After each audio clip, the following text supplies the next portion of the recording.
Stéphane Bern et Mathieu Noël. Historiquement vôtre. Historiquement Vôtre se termine comme d'habitude avec le mot de la fin de Stéphane Bern. Chaque jour, l'histoire d'une expression qu'on utilise sans savoir d'où elle vient. Aujourd'hui, Stéphane. Oui, et ça tombe à l'eau. Quand ça doit se faire, que ça se fait pas, que ce soit en matière amoureuse ou dans le business ou dans n'importe quel autre domaine, on dit « Ah ben c'est tombé à l'eau ». Ça tombe à l'eau. J'imagine que si ça tombe à l'eau, c'est parce que c'est perdu. En effet, difficile de rattraper ce qui est littéralement tombé dans l'eau. Mais j'imagine que c'est un peu plus complexe que ça, Stéphane. En tout cas, j'espère. Sinon, on va s'ennuyer. Oui, Mathieu, c'est beaucoup plus intéressant que ça. Et au pire, j'ai dans ma sacoche des coloriages, si vraiment vous vous ennuyez. Voilà. Mais partons plutôt pour le XIIe siècle. Oui, c'est très loin. À cette époque, on dit tomber dans le lac. On comprend facilement comment la formule s'est rapidement transformée en tomber à l'eau.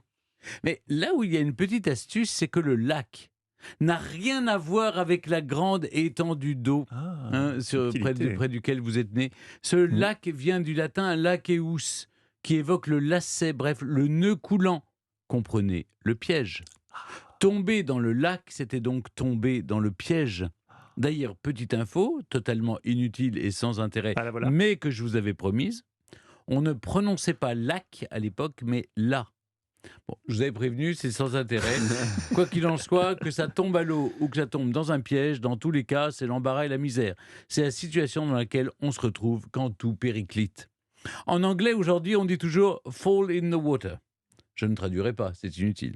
En espagnol, « caer en saco roto ». Comprenez, ça tombe dans un sac troué. Effectivement, c'est ballot. On dit aussi « todo mi gozo en un pozzo ». Je mets toute ma joie dans un puits.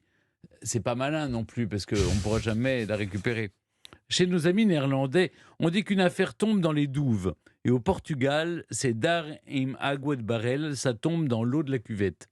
Voilà qui est également bien dommage. En tout cas, quand ça tombe à l'eau, souvenez-vous de ce que disait Churchill, le succès, c'est d'aller d'échec en échec sans jamais perdre son enthousiasme. Était-ce vraiment la bonne citation avant le match de ce soir, Stéphane, pour conclure cette émission? Je ne sais pas. Historiquement, votre spécial Euro s'achève.